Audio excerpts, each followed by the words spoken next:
السلام على الحسين. بسم الله الرحمن الرحيم. الحمد لله رب العالمين والعاقبة للمتقين والجنة للمؤمنين والنار للكافرين والصلاة والسلام على أشرف الأنبياء والمرسلين مولانا وسيدنا أبي القاسم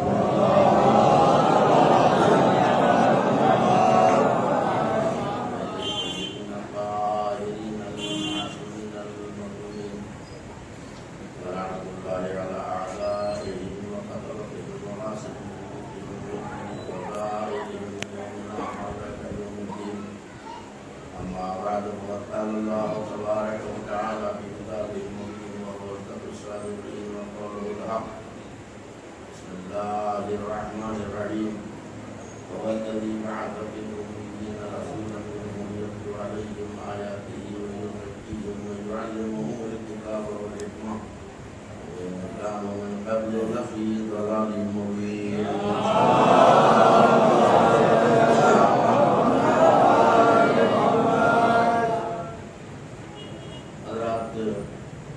عظمت نبوت امامت کے عنوان سے ہمارے آپ کے درمیان ایک سلسلے اردو جاری و ساری ہے اور آج اس سلسلے کی نئی مجلس ہے. پہلے اختتامی مجلس. اب جہاں تک مجھ سے ممکن ہوا میں نے آئے کریمہ کی روشنی میں عظمت نبوت امامت سے متعلق حقائق معرف آپ کے سامنے پیش کیے. دیکھیے میں بارہا کہتا ہوں کہ یہ وہ گھرانہ ہے کہ عمریں ختم ہو جائیں گھرانے کے ذکر کا حق ادا نہیں ہو. تو اب یہ 10 روز میں 10 شبوں میں اہل بیت کے فضائل سارے کیسے بیان ہو سکتے ہیں؟ بس کچھ گوشے حاصل ہو جاتے ہیں, کچھ نکات آپ کو مل جاتے ہیں, ورنہ ان کا ذکر کا حق کوئی ادا کر دے یہ تو کوئی نہیں سکتا. تو اب آج کی مجلس میں پھر وہی عادت کے مطابق میں کل کے بیان سے آج کا بیان موجود کروں گا.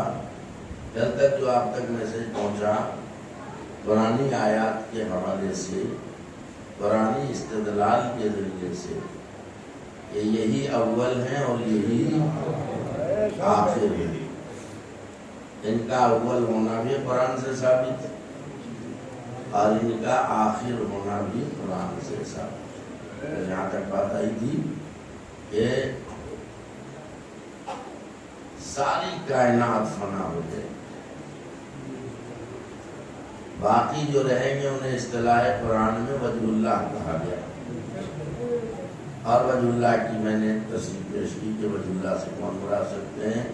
اور یہ کل نفس ذائقۃ الموت اور یہ اتنے سارے موت کے حوالے سے باتیں ہیں. اس میں یہ بھی ہے کہ کل من علیہا فان ویبقی وجہ ربک ذو الجلال والاکرام. میں نے ثابت کیا کہ اب یہ ہمارا فرض ہے کہ ہم اسے تلاش کریں, دیکھیں کہ یہ 2 صفتیں جو بیان ہوئی ہیں ذو الجلال والاکرام, یہ دونوں صفتیں رب کی ہیں یا وجہ رب کی ہیں.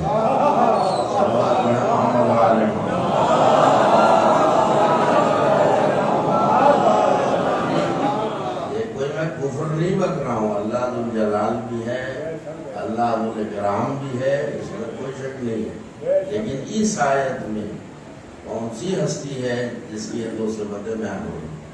اب میں ریپیٹ نہیں کروں گا, کل عرض کر چکا ہوں جو باتیں کل عرض کر چکا ہوں. آج اس کا ذکر نہیں ہوگا, صرف بطور تذکر میں نے ایک اشارہ کیا.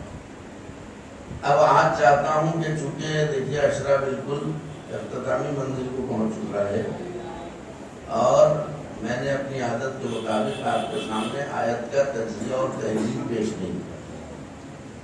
اور میں بارہا اس بات پر زور دیتا ہوں کہ قرآن اس وقت تک سمجھ میں آ ہی نہیں سکتا جب تک وارث قرآن سے رشتہ مضبوط نہیں. جب تک باری سے قرآن سے رشتہ مضبوط ہے. تو لوگ ادھر ادھر پھسل گئے. جنہیں اللہ نے باری سے قرآن بنا کے بھیجا ان سے کوئی دلچسپی نہ نہیں. لہذا جس کے جو سمجھ میں آیا الٹا سیدھا ترجمہ کر کے قرآن سمجھانے کا ٹھیکہ لے لیا. میں کچھ کہہ رہا ہوں. ٹی وی چینل کھولیے, درس قرآن, وہ بیٹھے درس قرآن دے رہے ہو, درس کیا کر رہے ہیں کہ قرآن سمجھا رہے ہیں.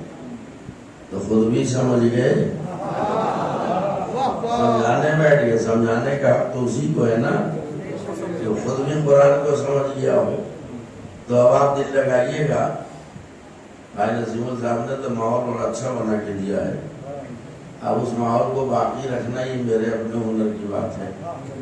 اس لیے آپ دلچسپی باہر رکھیں, لیکن میں اپنے مزاج سے نہیں ہٹوں گا. تو اب یہاں پر وہی پچھلے مجلسوں میں اشارہ دیا تھا سمجھائیے, حالانکہ اس میں بھی ثبوت و پروف کے طور پر میں نے آیتیں کوٹ کی تھی.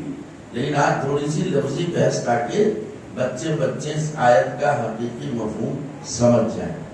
لیکن کیا کیا قیامتیں ہیں.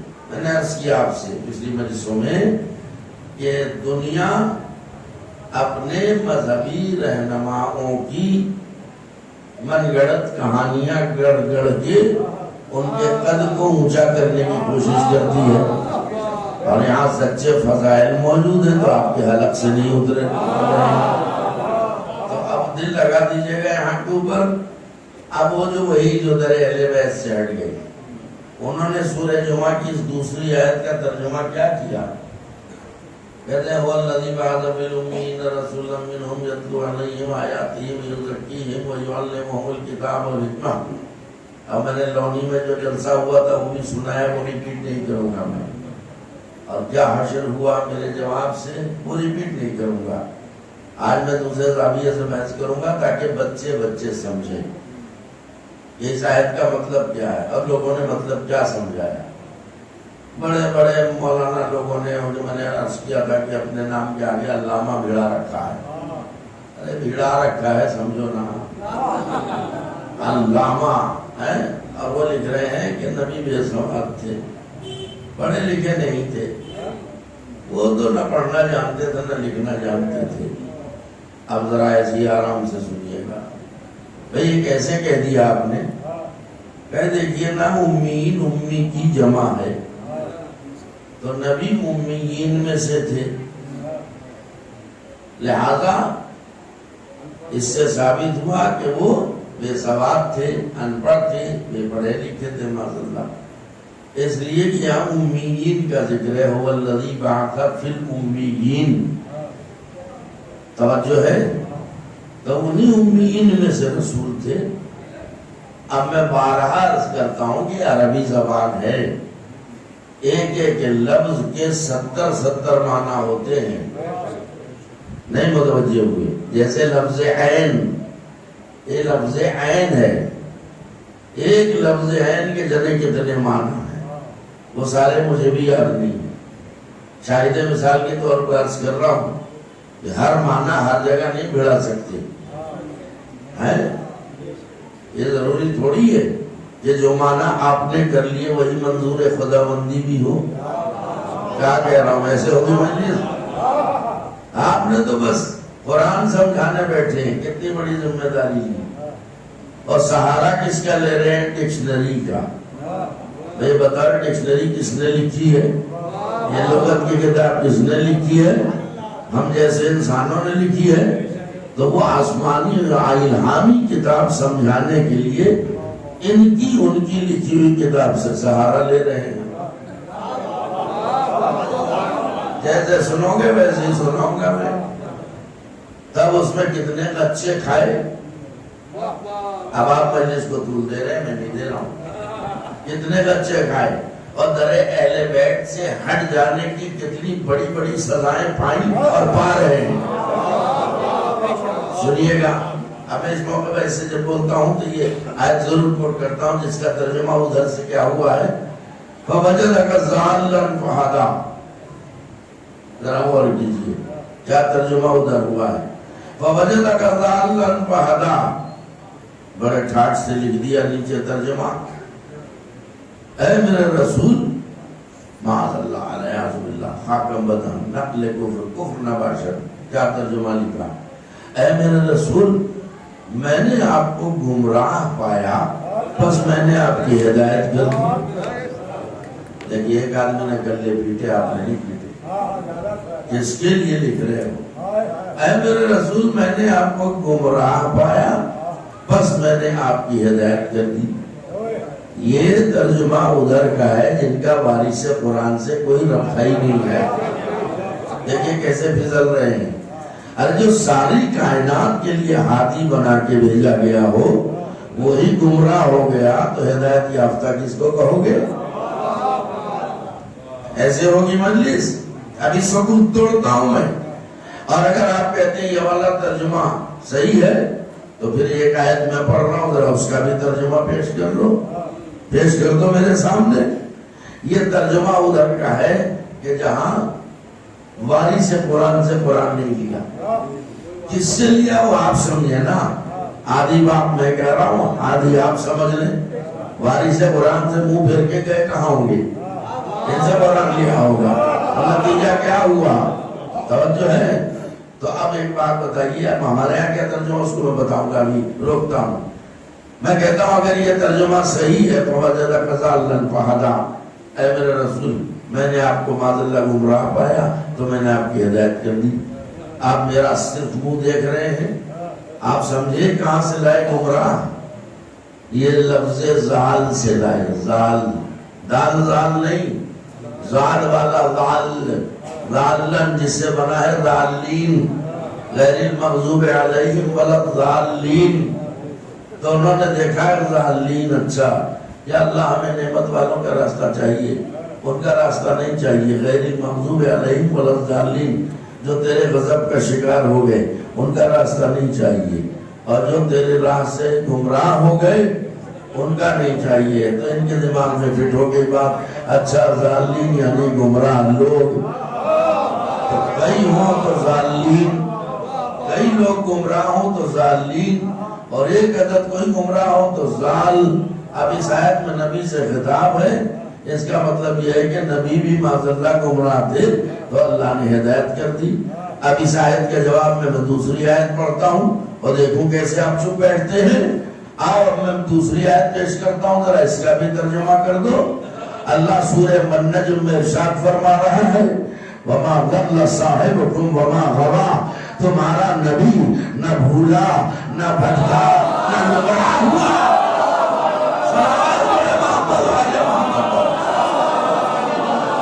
تمہارا نبی نہ بھولا نہ بھٹکا نہ گمراہ ہوا۔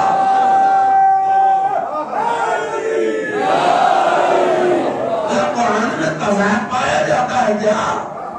وہی اللہ کہہ رہا ہے تمہارا نبی کبھی بھولا بھٹکا نہیں گمراہ نہیں ہوا، اور وہی خدا کہہ رہا ہے کہ تم کو گمراہ پایا تو میں نے ہدایت کر دی۔ کیا حماقتیں ہیں۔ اب آؤ جنہوں نے وارث قرآن سے قرآن لیا وہ کیا ترجمہ کرتے ہیں؟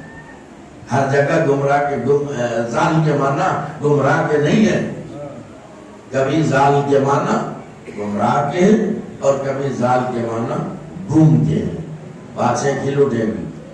اب اپنے علماء کا ترجمہ جا کے دیکھو جنہوں نے وارث قرآن سے درس قرآن حاصل کیا ہے، انہوں نے ترجمہ کیا۔ کیا کمال احتیاط ہے ترجمے میں کیا کروں، عادت سے مجبور میری جیسے ایسی ہوتی ہے۔ اب آپ تو جب مجھے بلا لیا ہے تو اب تو پھنسی گئے، سننا تو پڑے گا۔ میں اسی انداز سے اسی معیار سے بولتا ہوں۔ اب آئیے اپنے علماء کا ترجمہ دیکھیے اٹھا کے، نصیب پر ناز کیجئے کہ جب آپ کے علماء ایسے ہیں تو ائمہ کیسے ہوں گے۔ کیا ترجمے میں احتیاط ہے؟ انہوں نے لکھا ترجمے میں فَوَجَدَكَ ضَالًّا فَهَدَىٰ، اے میرے حبیب میں نے آپ کو لوگوں کے درمیان گم پایا تو میں نے لوگوں کی ہدایت آپ کی طرف کر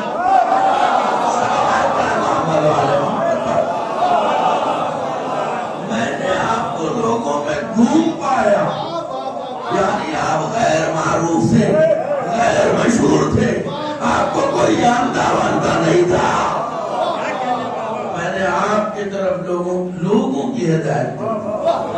پھر تو دنیا آپ کو جان گئی. تب وہی ذہنیت یہاں بھی کار فرما ہے.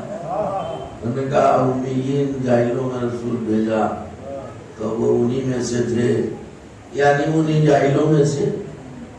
دل لگاؤ نا، اصل بیان تو اب آ رہا ہے.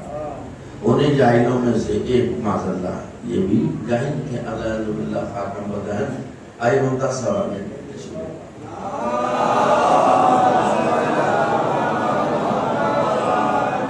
اب میں چاہتا ہوں کہ ایک بچہ بھی مجلس میں محروم نہ رہے. ہر شخص اللہ قدر ظرف یہ روحانی تبرک لے کے جائے. اب میں پھر آیت پڑھتا ہوں. کیسے کہہ دیا کہ معاذ اللہ نبی جاہل تھے، نہ پڑھے تھے نہ لکھے تھے؟ کیسے کہہ دیا؟ آیت پڑھتا ہوں. کہتے وہ امیین. ارے تو امیین کے معنی کیا ہے؟ تشریح پہلے کروں. ہر جگہ امی کے معنی جاہل کے نہیں ہے. آپ کہاں کے رہنے والے؟ شرما رہے ہو؟ گرو سے کہو میں ہندوستانی ہوں. میں کچھ کہنے جا رہا ہوں. فخر سے کہو میں ہندوستانی ہوں. ارے نعرے بھی بھول گئے تم. کسی کی دھوس میں نہ آؤ. ہم ہندوستانی تھے، ہیں اور رہیں گے. تو اب یہ بتائیے کہ اس ہندوستانی کو جب شارٹ کٹ میں بولتے ہیں تو کیا بولتے ہیں؟ میں ہندی ہوں. ہندی ہوں غلط بولتے ہیں کیا؟ صحیح بولتے ہیں نا. تو ہندوستان کے رہنے والے کو کہتے ہیں ہندوستانی. میں اس دیش میں رہتا ہوں اس لیے اسی کی مثال دے رہا ہوں. ہندوستان کے رہنے والے کو کہتے ہیں ہندوستانی، اور اسی کو جب شارٹ کٹ میں بولیں گے تو کہتے ہیں ہندی. ٹھیک ہے. اب آؤ دیکھو امی کسے کہتے ہیں. ہندی ذہن میں رکھنا. آپ ہندی نہیں ہے کیا؟ روشن بھائی آپ ہی سر ہلا دیجیے. ارے میں یہ تھوڑی کہہ رہا ہوں کہو کہ میں ہندو ہوں. نہیں، سری کو معنی نہیں رہ جائیں گے. ہندی، ہند کہہ رہے دیکھیے. ہندوستان کے رہنے والے کہتے ہیں ہندوستانی، ہند کے رہنے والے کہتے ہیں ہندی. ایک ہی دیش ہے جس کے کئی نام ہیں. کوئی بھارت کہتا ہے، کوئی انڈیا کہتا ہے، کوئی ہندوستان کہتا ہے، کوئی ہندی کہتا ہے. اب یہ لفظی پوسٹ مارٹم کرنا تو میری عادت ہے. تو ہم آپ ہندی ہیں نا. اچھا اگر ہندوستانی کہیں تو کوئی حرج ہے؟ نہیں، اختیار ہے. چاہے ہندوستانی کہیں چاہے ہندی کہیں، بات ایک ہی ہے. تو اب آئیے امی کی خبر لیجیے. یا امی کے معنی جاہل کے ہیں ہر جگہ؟ بھائی ٹھیک ہے ایک معنی جاہل کے ہیں، لیکن ہر جگہ ایک ہی معنی گھسیڑے دے رہے ہو. آپ میں بتاؤں امی کسے کہتے ہیں؟ امی مشتق ہے سے. توجہ دیں آپ. اور یہ جو ہے اس کی اضافت ہے قرآن کی طرف، یعنی القرآن. قرآن جمع ہے قریوں کی. ٹھنڈے پڑ گئے.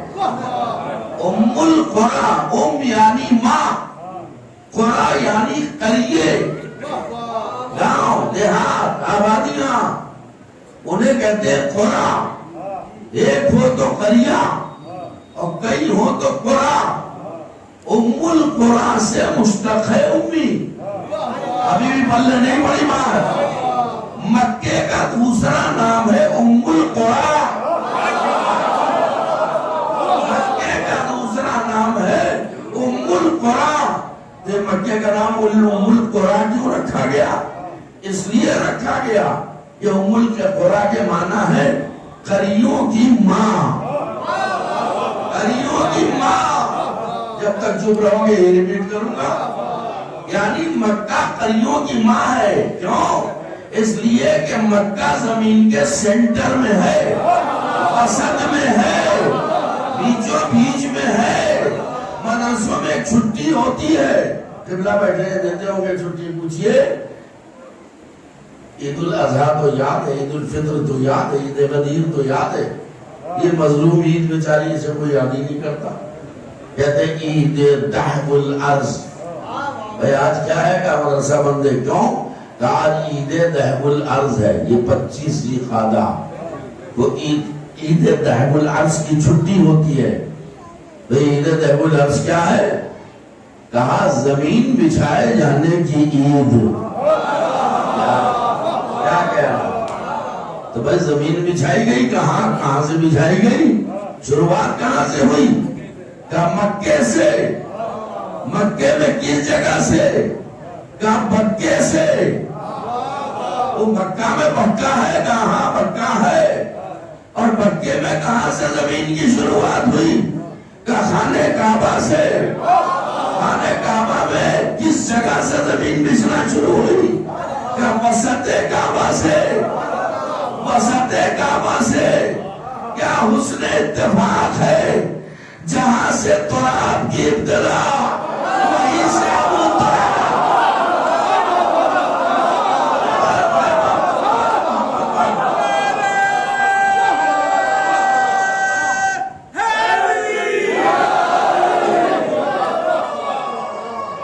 دل لگائیں انشاءاللہ باتیں ملیں گی.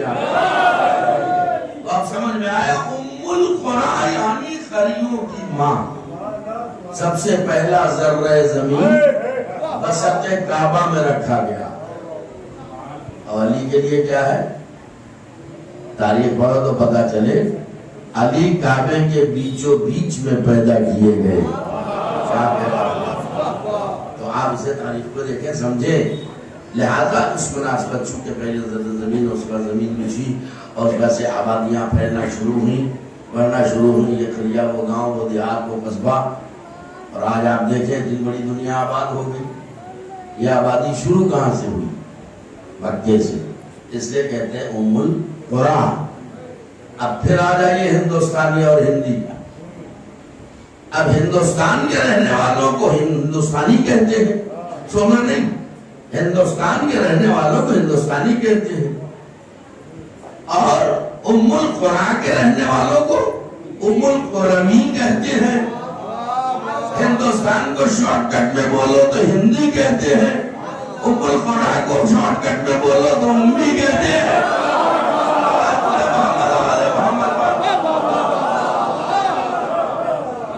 یہاں امی کا مطلب جاہل نہیں ہے. امی یعنی ام القرآن کے رہنے والے نبی. اور یہ امین میں بھیجا. توجہ فرمائیے گا اور کیجیے گا. ٹھیک ہے.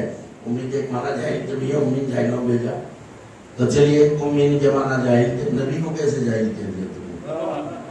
اب ذرا سا لفظی فرق. ابھی میں کوئی لوٹ بانی مجلس کو نہیں ڈالوں گا. لیکن کبھی کبھی ایسا ہوتا ہے مجلس میں یہ چائے کا اہتمام, کہیں جو بریانی کا اہتمام, کہیں شربت کا اہتمام, کہیں سبیلیں لگتی ہیں. ایک آدھے منٹ میں 2.5 گھنٹے کی تقریر سمیٹ رہا ہوں. آدھے منٹ میں. اب یہ آپ آئے, میں مثال دیتا رہتا ہوں میں, اس سے بچے سمجھ جاتے ہیں اس حقیقت کو. آپ آئے میرے گھر پہ, میں نے چائے پیش کی, دوست آ گئے آپ کے. ارے بھائی چائے لاؤ ان کے لیے بھی. کہنے نہیں کوئی ضرورت نہیں. آپ نے پی لی؟ کہاں پی لی؟ کتنے کپ پی گئے؟ کہ 2.5 کپ پی گیا. پی ہے چائے؟ کہہ رہے ہیں کپ پی ہے. ارے نہیں ایسے نہیں. زبان کا مزاج ہوتا ہے. بریانی کھا لی, کہاں کے پلیٹ کھا گئے؟ آج تو 2.5 پلیٹ کھا گیا. پلیٹ کھاتے ہیں کیوں؟ بریانی کھاتے ہیں. شربت پی لیا, 1 گلاس پی گئے, 2 گلاس پی گیا. گلاس پینے کی چیز ہے. دیکھیے اب سمیٹ رہا ہوں. میں نے کہا آدھے منٹ میں 2.5 گھنٹے کی تقریر سمیٹ رہا ہوں. هو الذی بعث فی الامیین. وہی تو وہ ہے جس نے جاہلوں میں, ان پڑھ میں اور بدو عربوں میں ایک کو رسول بنا کر بھیجا. وہی تو وہ خدا ہے جس نے جاہلوں میں ایک کو رسول بنا کر بھیجا. ابھی ٹھہرے رہیے گا. ابھی چھوٹی چھوٹی مثالیں دی. چائے کپ میں, شربت گلاس میں, بریانی پلیٹ میں. تو اب بھی سمجھ میں نہیں آیا کیا کہا میں نے؟ جو میں ہے وہ اور ہے, جو میں ہے وہ اور ہے, اور جس میں ہے وہ ہے۔ اللہ نے کہا ہم نے جاہلوں میں رسول بھیجا تو رسول آ رہے ہیں، جاہل آ رہے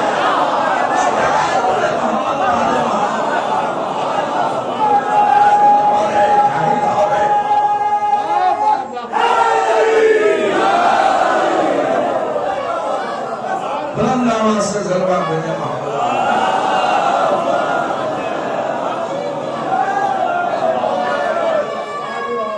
تھوڑی زحمت تو ہوگی، تھوڑا تھوڑا سا لیجیے، دقت ہوتی ہے، تھوڑا تھوڑا سمٹ لیجیے تو پیچھے والا۔ اتنی ساری کوشش ہم لوگ آپ ہی کے لیے کرتے ہیں، علماء کو کیا سمجھانا، انہیں تو سب پتا ہے۔ لہذا میں چاہتا ہوں کہ صحیح معنی میں جو روحانی غذا ہو وہ مجلس میں لوگوں تک پہنچے۔ اور میں اکثر ایک جملہ کہا کرتا ہوں کہ ہر مجلس میں دو طرح کے تبرک بٹتے ہیں، ایک گیٹ پہ بٹتا ہے، ایک اندر فرش پہ بٹتا ہے۔ وہ گیٹ والا تو کوئی بھی لے جاتا ہے، لیکن یہ اندر والا تبرک سب کو نہیں ملتا، جس کے ظرف میں صلاحیت ہوتی ہے وہی لے کے جاتا ہے۔ صلوات پڑھے محمد والے۔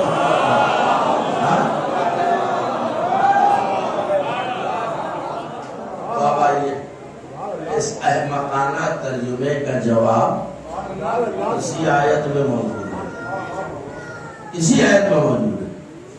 ابھی تو پڑھے لکھے نہیں تھے، ارے وہ تو جاہل تھے، بے سواب تھے، انہیں جاہلوں میں سے معذرت جاہل تھے۔ ارے یہاں منہم جو ہم کا مرجع بتا رہے ہو، امید ہے، اس کا مطلب سمجھو کہ ہم نے ایک کو رسول بنا کر جاہل انپڑھ بدو عربوں میں بھیجا جو انہی میں سے تھا۔ اس کا مطلب یہ کہاں سے نکال دیا انہیں جاہلوں میں سے جاہل تھا؟ اس کا مطلب ہے کہ اس انہی کے قوم قبیلے میں سے تھا، یعنی وہ عجمی نہیں تھا، وہ بھی عرب تھا۔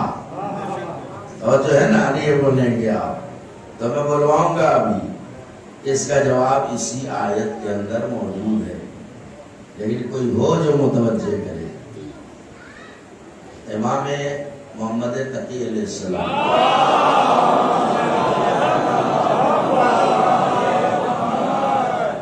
کون سے امام ہیں؟ نویں امام۔ اور جو واقعہ سنانے جا رہا ہوں اس وقت ہمارے نویں امام کی عمر کیا تھی؟ کل 9 برس، 9 سال کی عمر۔ مگر یاد رکھنا امام امام ہوتا ہے، ہمارا 9 برس کا ہونا اور ہے، ان کا 9 برس کا ہونا اور ہے، کیونکہ یہ امام ہے۔ اور یہ تو 9 برس کے، کم سے کم 9 برس کی بات ہے جو آپ 9 برس کے ہو چکے ہیں۔ ہمارے اشیاء عقیدہ یہ ہے کہ الامام امام ولو کان فی بطن امہ، امام امام ہے چاہے بطن مادر میں ہو۔ شاید آپ موضوع میرا ذہن سے نکال دے رہے ہیں، عظمت نبوت و امامت صرف ذہن میں رکھے تب آپ کو کہہ پائے گا۔ تب یہ کس پہ اٹیک کیا گیا؟ نبوت پر۔ دفاع میں کون اترا؟ امامت اتری۔ کہہ تو دی بات نہیں، اور 1 بجے گیا ایسے جہاں سست ہوئے وہی مجلس کو طول ہوتا ہے۔ سست نہ ہوا کرو، پوری خندہ پیشانی کے ساتھ سنا کریں۔ یہاں لچر باتیں، کمزور باتیں، بیکار کی فالتو بھن کی باتیں نہیں ہوتی ہیں۔ یہاں جو بات ہوتی ہے مدلل ہوتی ہے، مسکت ہوتی ہے، اور یہاں ہمیشہ دلیلوں سے بات ہوتی ہے، اس لیے کہ ہم لوگ توپوں والے، بندوقوں والے، پسٹل والے وہ نہیں ہیں، لاٹھی ڈنڈے ڈنڈا سے بھالے بلم نہیں، آتم گھاتی حملے اور خودکشی ہمارا شمار ان میں نہیں ہے کہ فساد کا نام جہاد رکھ دیں، ہلاکت کا نام شہادت رکھ دیں۔ ہمارے یہاں تو دلیل سے بات ہوتی ہے۔ آؤ ہماری مجلسوں میں دلیل سنو، ہماری جو بات ہوتی ہے دلیل سے ہوتی ہے۔ اور دلیل کو بھائیو تم ہلکے میں نہ لینا، دلیل ایک ایسی طاقت کا نام ہے جس کے سامنے دشمن ذلیل ہو جاتا ہے۔ محمد راجہ محمد کا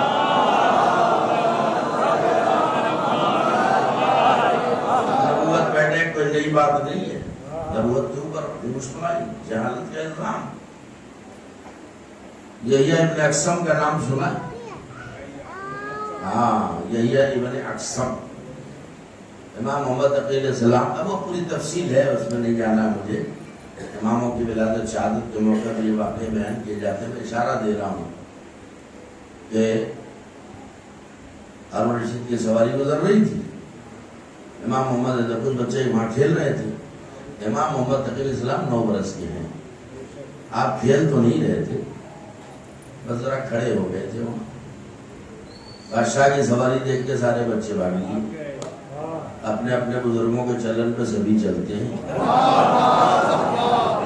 بھاگ لیے وہاں سے. ہمارے امام اللہ اکبر کھڑے رہے. کہ صاحبزادے آپ کیوں نہیں بھاگی؟ کہ میں کیوں بھاگتا؟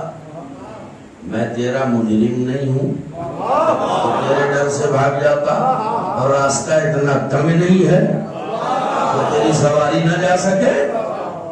ہو یہ کوئی معمولی بچہ نہیں ہے بھائی، مناظر بچہ. گیا اور جانے کے بعد وہ باس پشکار پہ چھوڑا اور وہ بادل میں گیا اور مچھلی لے کے آیا، مٹھی میں بند کر کے آیا کہ دیکھنے بچہ کس گھرانے کا آئے. دیکھا سارے بچے پھر بھاگ گئے، جو وہیں کھڑے رہے. صاحبزادے آپ بتا سکتے ہیں کہ میری مٹھی میں کیا ہے؟ میں بالکل بتا سکتا ہوں. کیا ذرا بتانا میری مٹھی میں کیا ہے؟ کیا بتا دوں گا؟ بتاؤ. کیا اللہ نے سمندروں میں مچھلیاں پیدا کی ہیں. جب اس کی مرضی ہوتی ہے بارش کی تو سمندر سے بھاپ اٹھتے ہیں، توجہ ہے، اور ان کے ذریعے سے مچھلیاں فضا میں پہنچ جاتی ہیں. اور جب توجہ دیجیے گا، اور ان مچھلیوں توجہ وہ مچھلیاں بادلوں میں ہوتی ہیں، جب بارش ہوتی ہے تو نیچے برستی ہے. اور وقت کے بادشاہ اپنے شکاری باز کو چھوڑتے ہیں، وہ فضا میں اڑ کے جاتے ہیں، بادلوں سے مچھلی پکڑ کے لاتے ہیں، اور حاکم وقت مٹھی میں مچھلی دبا کے ہمارے محمد کا امتحان لے گا.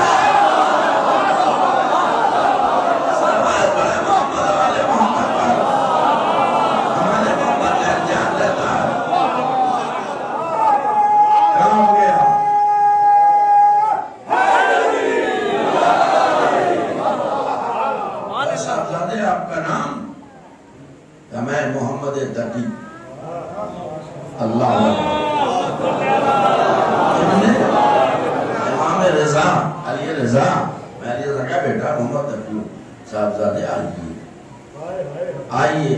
آپ یہ نہ سمجھے ادھر ادھر ہو گیا، میں وہی ہوں. لے گیا دربار میں کہ جتنے علاقے کے چھیتر کے علماء ہندی بولنی پڑ رہی ہے، لوگوں کو شاید نہیں سمجھ رہے، بلاؤ سب کو جمع کرو. اپنی قدر انواع اقسام کے ڈریس لباس وہ منظر دیکھنا ہو تو آج کل جلسوں میں جا کے دیکھیں گے. عجب عجب ڈیزائن کے اس زمانے کے مولوی ملا سب بلائے گئے، وہاں گئے بیٹھ گئے. ان میں سب سے بڑا عالم ان کی نظر میں جو تھا اس کا نام تھا یحییٰ ابن اقسم. مقدر پر ناز کرو کہ جس در سے تم وابستہ ہو وہ کیسا عظیم و شان در ہے، وہ کیسا عظیم المرتبت گھرانہ ہے. ہمارے امام کی عمر ہے کل 9 برس، نویں امام بھی ہے اور 9 ہی سال کی عمر ہے. مقابلے میں آئے ہیں سارے علماء ان کے، اور سب سے بڑا عالم ان کا یحییٰ ابن اقسم. آپ سنیں گے ایک نشست میں ہمارے امام سے 30,000 سوالات کیے گئے. ایسے سنو گے مجلس، 30,000 سوالات. امام کی زمین پہ کہیں شکل نہیں. مسکرا کہ آپ جواب دیتے رہے. اب امام نے سوچا کہ ایک آدھ میں بھی سوال کروں، اور کیجئے گا. تو ایک سوال ذرا سی بیداری آ جائے، میں جب اس کو پڑھتا ہوں تو یہ ضرور کہتا ہوں. امام نے کہا اچھا بھائی اتنی دیر سے سوال کر رہے ہو، جواب تو تمہیں مل رہا ہے. اب بڑے دلچسپ سوالات وغیرہ ہیں، کبھی موقع ہوگا تو بیان کروں گا. اور میں کہا جی بولیے. پہلے ایک سوال میں بھی کروں، جواب دیں گے آپ لوگ؟ تو جو ظرف کے خالی ہے صدا دیتا ہے. ہاں پوچھئے. یہ دیکھیے بڑے تنتنے سے کہا پوچھے، ایسا لگ رہا ہے جیسے آپ کے سوال کے جواب تو لکھا ہوا زبان۔ مولانا نے کہا اسلام میں چور کی سزا کیا ہے؟ یہ بھی کوئی بات ہے؟ چور کی سزا اسلام میں کیا قرآن میں لکھی ہوئی ہے سزا؟ وہی تو پوچھ رہا ہوں۔ ارے میرے 9 برس کے امام ہیں، ان کے لہجے پر ہماری اولاد قربان، کہا وہی تو پوچھ رہا ہوں کیا سزا ہے قرآن میں؟ کہا صاحب وہ تو ہاتھ کاٹنے کا حکم ہے۔ کیا میرا مقصد تو یہی سوال کرنا ہے نا کہ ہاتھ کاٹنے کا حکم ہے، لیکن یہ بتا دو کہ ہاتھ کٹے گا کہاں سے؟ اب جیسی امام نے یہ سوال رکھا ہاتھ کٹے گا کہاں سے، تو وہاں آپس میں گفتگو شروع ہو گئی۔ کچھ باتیں سمجھے قرینے سے، تم بولو بھائی، میں کیا بتاؤں، تم بتاؤ، کچھ پتا ہو تو بتائیں۔ بقیات شروع ہو گیا، پہلے وہ یہاں سے کٹے گا، ان کا یہاں سے نہیں یہاں سے کٹے گا، مطلب آپس میں یہ حالت ہو رہی ہے۔ نہیں نہ یہاں سے نہ یہاں سے، پھر کہاں سے کٹے گا؟ یہاں سے کٹے گا، یہاں سے کٹے گا، یہاں سے کٹے گا، لائن لگا دی یہاں سے یہاں سے یہاں سے۔ امام تماشا دیکھ رہے ہیں، مسکرا رہے ہیں، کیونکہ اوقات سب کی سمجھ میں آ گئی۔ اب جب وہ سارے تھک لیے کہ یہاں سے کہا آپ کچھ نہیں بول رہے، کہ بولوں؟ کہا بولیے، کہ تو بھی غلط، تو بھی غلط، تو بھی غلط، تم سب غلط بول رہے ہو۔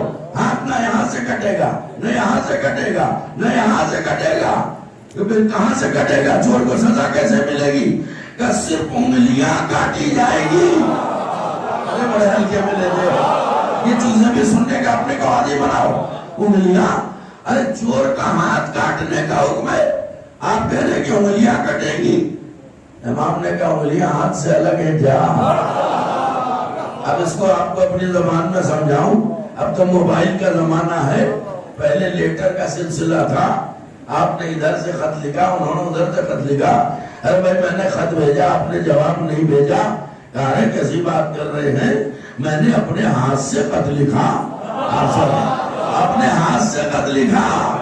وہ بتاؤ قلم کہاں ہوتا ہے؟ کونی میں، قلم انگلیوں میں ہوتا ہے، لکھا انگلیوں سے، کہہ رہے ہو ہاتھ سے لکھا۔ اس کا مطلب یہ ہے کہ ہاتھ کا اطلاع بازو پہ بھی ہے، شانوں پہ بھی ہے، کونیوں پہ بھی ہے، گٹوں پہ بھی ہے۔ کہ اچھا انگلیاں کٹیں گی؟ ہاں انگلیاں کٹیں گی۔ ارے 9 برس کے امام، سبحان اللہ، کیا کہنا ہے؟ کہا تو یہ فلسفہ بتائیے کہ اگر یہاں سے ہاتھ کٹ جائے تو حرج کیا ہے؟ کہ وہ حرج تمہیں تھوڑی نظر آئے گا۔ سنیے، قرآن واری سے قرآن سے پڑھو گے ہدایت پا جاؤ گے، نااہلوں سے پڑھو گے قرآن گمراہ ہو جاؤ گے۔ مولا نے فوراً قرآن کی آیت کوٹ کی، کہا مخو تمہیں کچھ پتا ہے؟ ہاتھ نہ یہاں سے نہ یہاں سے نہ یہاں سے، کہیں سے نہیں کٹے گا ہاتھ، بس یہ انگلیاں کاٹی جائیں گی تاکہ ہتھیلی محفوظ رہے گا۔ کیوں؟ کیا اس لیے کہ ہتھیلی کا شمار ہے اعضائے سجدہ میں، اور اللہ نے قرآن میں اعضائے سجدہ کو اپنی امانت کہا ہے۔ اگر یہاں سے ہاتھ کٹے گا تو اللہ کی امانت میں خیانت ہوگی، اللہ کی امانت میں خیانت ہوگی، لہذا سزا ایسی دی جائے گی کہ چور کو سزا بھی مل جائے اور اللہ کی امانت میں خیانت نہ ہو۔ تھک گئے کیا؟ اب آیا اصل مطلب۔ اب بات چلتے چلتے کہ آپ کا خیال اپنے جد کے بارے میں کیا ہے؟ کہ آپ اپنا بتائیے، ہمارے تو جد تھے۔ کہ سورہ جمعہ کی دوسری آیت میں دیکھو، میں اپنی موضوع پہ ڈٹا ہوا ہوں، اب آپ کون کتنا کیچ کرتا ہے مجھے کیا پتا، میں تو اپنی ذمہ داری نبھا رہا ہوں۔ وہ جو سورہ جمعہ ہے اس سے تو ثابت ہے کہ آپ کے جد رسول السلام، یعنی جن کا یہ کلمہ پڑھتے کیا تھے؟ کہ جاہل تھے، ان پڑھ تھے، پڑھے لکھے نہیں تھے۔ اب میں چاہتا تو اسے اپنا جواب بنا کے پیش کر دیتا، مگر نہیں، یہ خیانت میں نہیں کروں گا۔ امام کا جملہ ہے یہ۔ امام نے کہا نادانو، غافلو، احمقو، تمہارے اس اعتراض کا جواب تو اسی آیت میں موجود ہے. پہلے وہ کیا تم نے کیسے کہہ دیا کہ نبی جاہل تھے, ان پڑھ تھے؟ کہ هو الذی بعث بالأمین رسولا منہم, اللہ نے ایک رسول بنا کے بھیجا جاہلوں میں جو انہی میں سے تھا, یعنی انہی جاہلوں میں سے ایک تھا. تو امام نے مسکرا کے کہا وہ رسول کرتا کیا تھا؟ ارے بھائی یہاں دل لگا دینا. کہا وہ رسول کے 3 کام تھے. والذی بعث بالأمین رسولا منہم یتلو علیہم آیاتہ ویزکیہم ویعلمہم الکتاب والحکمہ. 3 کام تھے نبی کے. وہ آیتوں کی تلاوت کرتے تھے, نفسوں کو پاک کرتے تھے. تیسرے نمبر پہ کیا کرتے تھے؟ کہ وہ لوگوں کو کتاب و حکمت کی تعلیم دیتے تھے. تم خود سوچو, تعلیم عالم دیتا ہے.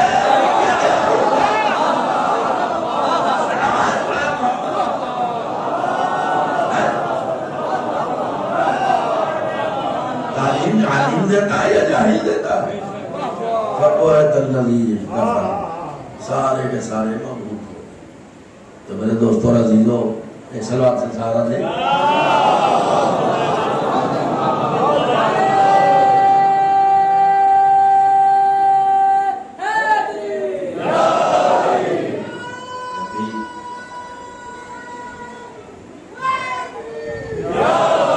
نبوت پہ جب بھی آنا چاہیے تو دفاع امامت نے کیا, ہر دور میں, ہر صدی میں. ہزاروں مثالیں دی جا سکتی ہیں, لیکن میں سمیٹتا ہوں بات. 2 منٹ ٹائم ہے آپ کے پاس, سن لیجیے. اس لیے کہ آج یہ نویں مجلس ہے, کل آخری مجلس ہوگی, جیسے 2 منٹ اور دے دیے تو 3 منٹ, تاکہ بات کو تکمیلے تک پہنچا دوں گفتگو کو. ایک طرف تو یہ ہے نبی جاہل تھے, خاتم بنائے. ایک اور یہ رٹو طوطے ہیں جو رٹا دیا گیا وہ رٹے چلے جا رہے ہیں. کہ نبی عالم الغیب نہیں ہوتا. نبی عالم الغیب ہوتا ہی نہیں. اتنا بڑا دعویٰ. ہاں صاحب, عالم الغیب تو بس اللہ میاں ہے. نبیوں میں رسولوں میں کوئی عالم الغیب ہوتا ہی نہیں. میں کہوں گا یہ سزا ہے قرآن آنکھیں بند کر کے پڑھنے کی. آنکھیں کھول کے قرآن پڑھو, اور خالی ظاہری آنکھیں نہیں, دل کی آنکھیں کھولو, سب نظر آ جائے گا. اب ذرا سا روک دو سلسلہ, اس میں آپ کو دوسرا درس بھی مل جائے گا. جناب سلیمان پیغمبر کون تھے؟ ہفت اقلیم کے بادشاہ. منہ مانگی اللہ نے انہیں حکومت دی تھی. چرندوں, پرندوں, درندوں, ہوا اور فضا اور انسانوں اور جنوں سب میں کی حکومت قائم تھی. ایک دن وہ سمندر کے کنارے بیٹھے تھے. آیت پڑھوں گا لیکن ابھی روک رہا ہوں, کیونکہ ہر سطح ذہنی کے لوگ ہوتے ہیں. نبی عالم الغیب ہوتا ہے یا نہیں ہوتا ہے, اس واقعے سے عبرت حاصل کرو. سمندر کے کنارے بیٹھے تھے. میں نے ضرور تھکے ہوئے ہوتے, ابھی تھکن اتر جائے گی. تو سلیمان پیغمبر دیکھا کہ مچھلی آئی, اور ادھر سے ایک چیٹی جس کا دائرہ کوئی وجود نہیں ہوتا. سمندر کے کنارے کا منظر, مچھلی آئی اور پانی سے تڑپتے خشکی پہ آ گئی. اور یہ چیٹی اس کی طرف تیزی سے بڑھی جس کے منہ میں ایک دانہ تھا. مچھلی نے اس چیٹی کو اپنے منہ میں رکھا, سنو دل لگا کے, اور وہ سمندر میں غرق ہو گئی, غائب ہو گئی. سلیمان پیغمبر گہری سوچ پہ ڈوبے ہوئے, سوچ رہے ماجرا کیا ہے. تھوڑی دیر میں دیکھا لہراتی ہو مچھلی واپس آ رہی ہے. آئی اور آنے کے بعد سمندر کے کنارے اس چیٹی کو چھوڑا. فرق یہ تھا کہ جب یہ چیٹی گئی تھی تو منہ میں دانا تھا, جب آئی تو وہ دانا غائب تھا. سلیمان پیغمبر تو چرند پرند درند سب کی زبان سمجھتے تھے. چیٹی کو اٹھایا, ہتھیلی پر رکھا, کہا بتا کہاں گئی تھی, بتا کہاں گئی تھی. سنے گا جواب. چیٹی نے اپنی زبان میں کہا یا نبی اللہ, آپ وقت کے نبی ہیں, آپ بہتر جانتے ہیں کہ میں کہاں گئی تھی. یا نبی اللہ, آپ بہتر جانتے ہیں کہ میں کہاں گئی تھی. بے شک میں جانتا ہوں, لیکن آج میں تیری زبان سے سننا چاہتا ہوں. توجہ, ابھی روک لیا جملہ جو دینے جا رہا تھا. تیری زبان سے سننا چاہتا ہوں, کہاں گئی تھی.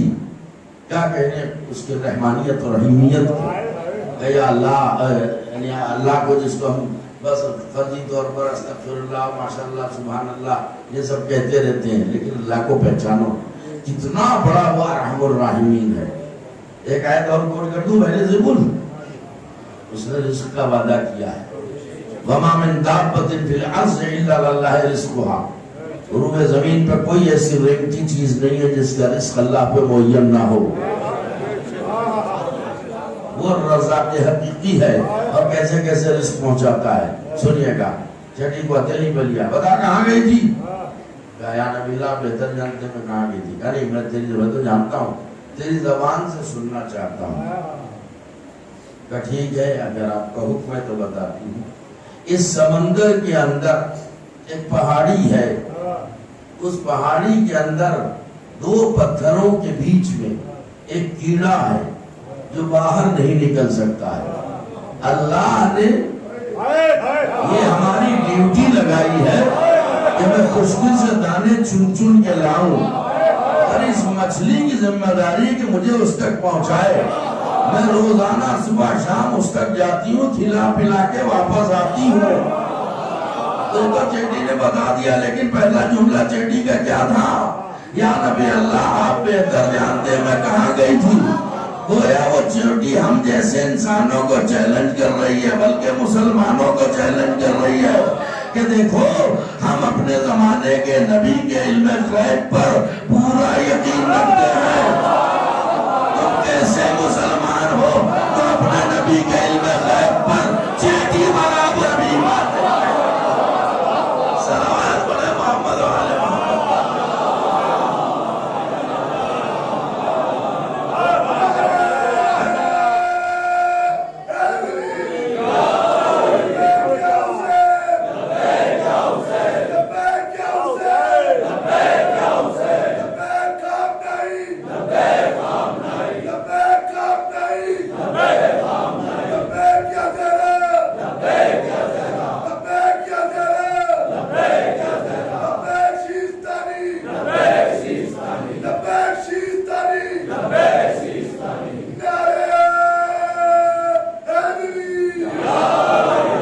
بلند آواز سے سلوات بھیجے محمد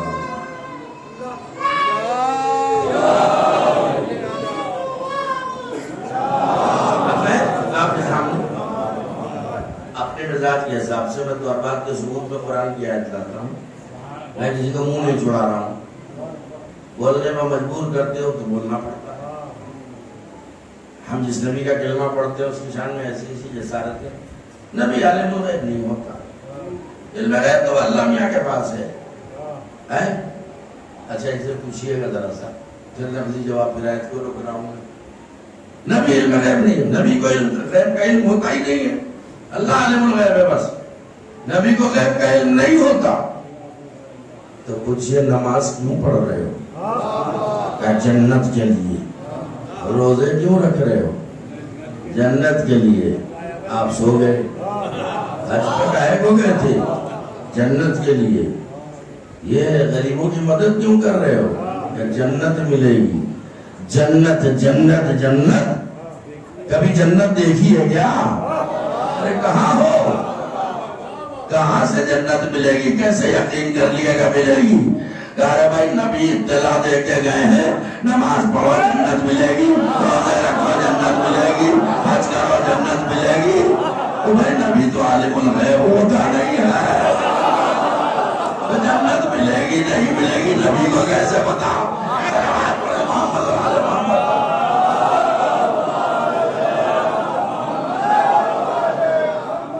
اب آیت سنو، لبیک یا حسین، لبیک سیستانی، لبیک سیستانی، لبیک خامنائی، لبیک خامنائی،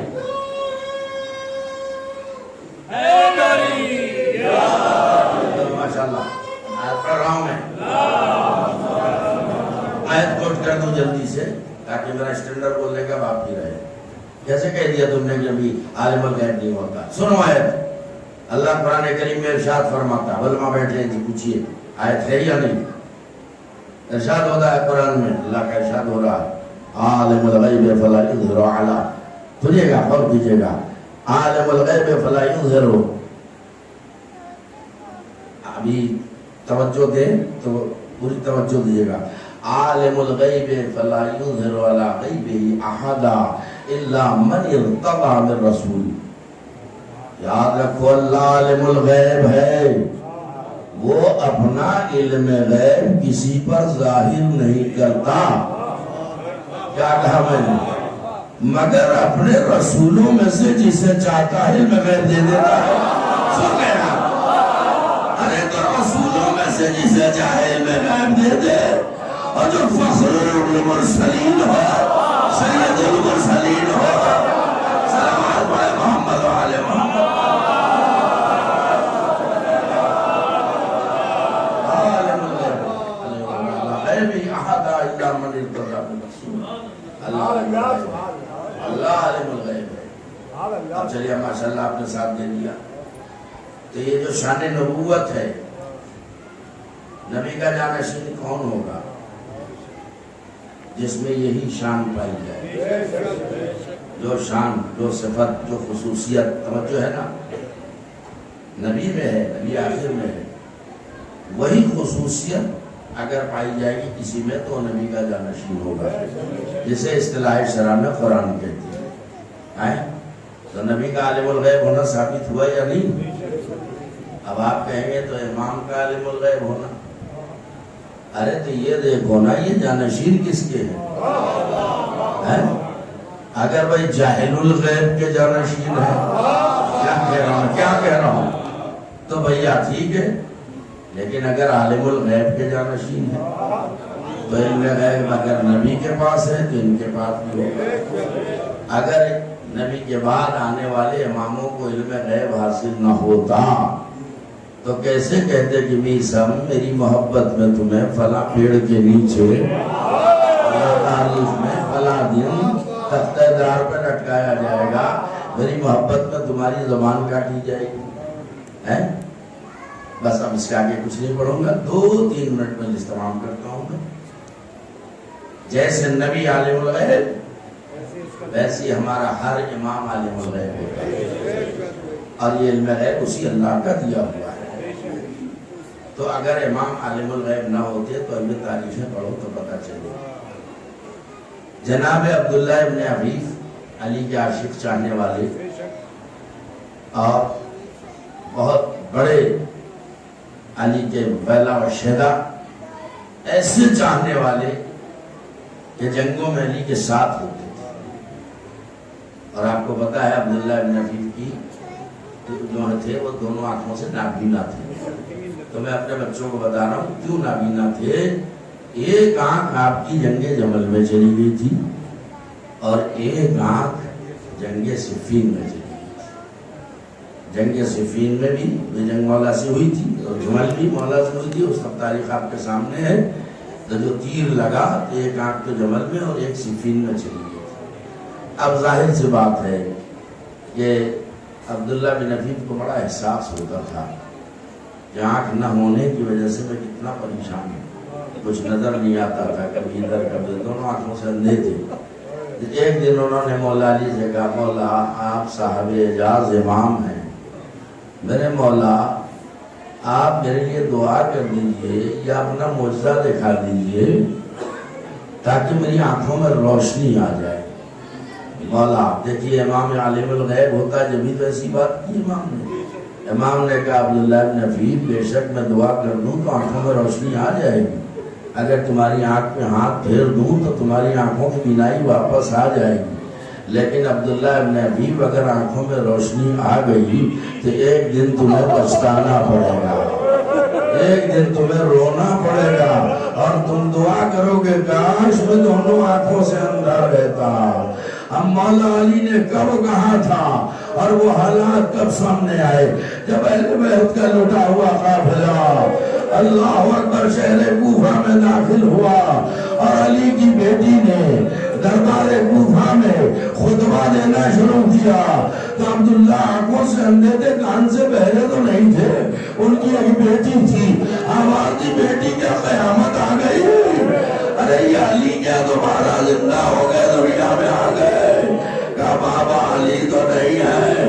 کبھی علی کے لہجے میں خطبہ کیسے میں سن رہا ہوں؟ کہا یہ علی کی بیٹی زینب ہے۔ علی کا پورا گھرانہ اجاڑ دیا گیا، علی کے دل کے ٹکڑوں کو اسیر کر کے لایا گیا ہے۔ اب تاریخ کہتی ہے کہ عبداللہ ابن حبیب سجدہ شکر میں گر پڑے، چونکہ بیٹی نے بتا دیا کہ علی ڈالی کی بیٹیوں کے سر پر نہ چادر ہے نہ مغنا ہے۔ عبداللہ ابن حبیب نے سجدہ شکر میں سر رکھا، معبود تیرا شکر ہے، مجھے دونوں آنکھوں سے اندر رکھا۔ آئے بے پردگی ہے زینب و ام کلثوم، ارے کن آنکھوں سے دیکھتا۔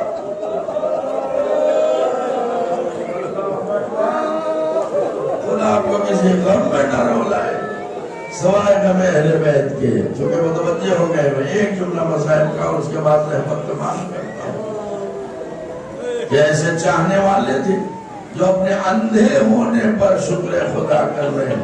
اللہ تیرا شکر ہے کہ تو نے مجھے اندھا رکھا، میری بینائی نہیں لوٹائی، ورنہ میں زینب پہ کلثوم کو دیکھ اپنا چادر کی ناکوں سے دیکھتا۔ اور دوسری طرف وہ مسلمان تھے جو خود کو مسلمان کہتے تھے، لیکن نبی زادی علی زادیوں کے بے پردگی کا تماشا دیکھ رہے تھے۔ ہزاروں نامحرموں کا مجمع، ہائے جن بیٹیوں کی ماں کا جنازہ پردہ شب میں اٹھا تھا، انہیں بازاروں میں درباروں میں پھرایا گیا۔ اللہ اکبر۔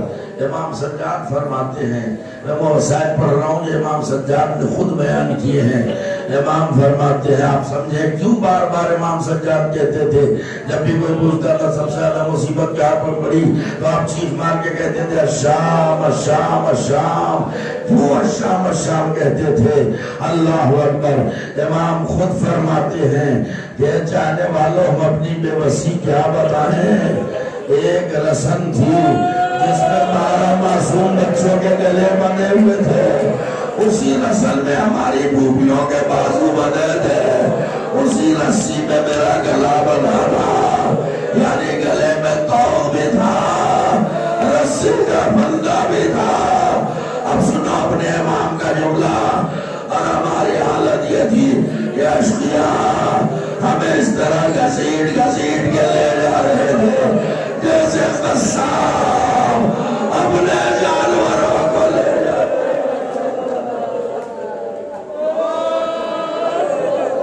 اللہ اکبر۔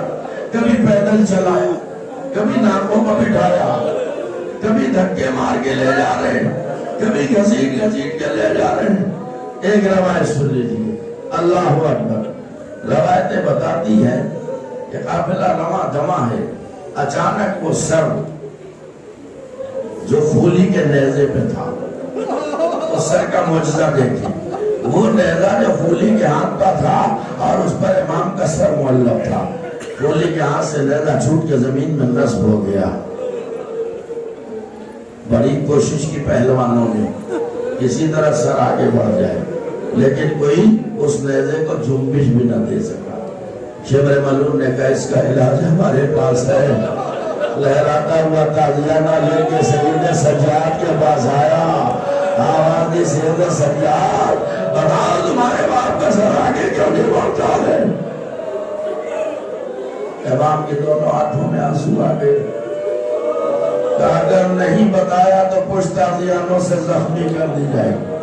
شبر نے آگے کہا پشت تمہاری تازیانوں سے زخمی کر دوں گا، ورنہ جلدی بتاؤ تمہارے باپ کا سر آگے کیوں نہیں بڑھ رہا ہے؟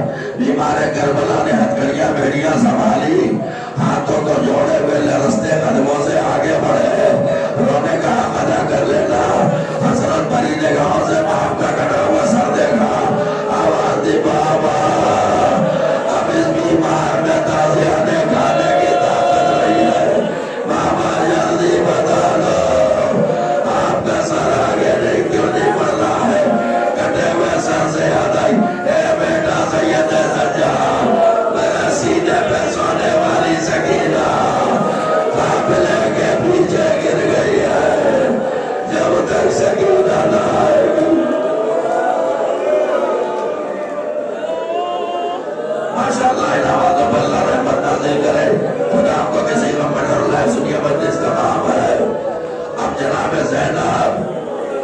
حسین یتیمہ کو تلاش کرتی ہوئی بیابانوں میں آگے بڑھنا شروع کیا. چلتے چلتے اچانک دیکھا ایک سیاہ پوش بی بی سکینہ کو گود میں لیے ہوئے کبھی سر پہ ہاتھ پھیر دیا ہے کبھی کلیجے سے لگاتی ہے اور بچی اپنے بھولے بھولے لہجے میں کربلا سے لے کے کوفہ اور شام تک کی مصیبتیں سنا رہی ہے. زینب آگے بڑی ختم ہو گئی مجلس. بی بی یا تو سارا زمانہ ہمارا دشمن ہے. آپ کون ہے جسے ہماری بچی پہ ترس آ گیا؟ سیدہ نے رضا بلٹ دی.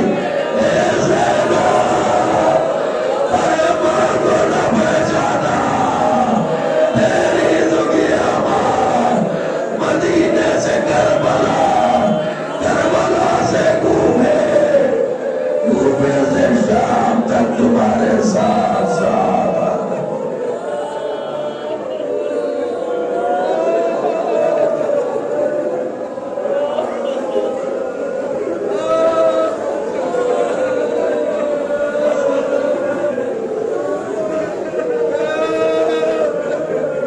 پروردگار آواز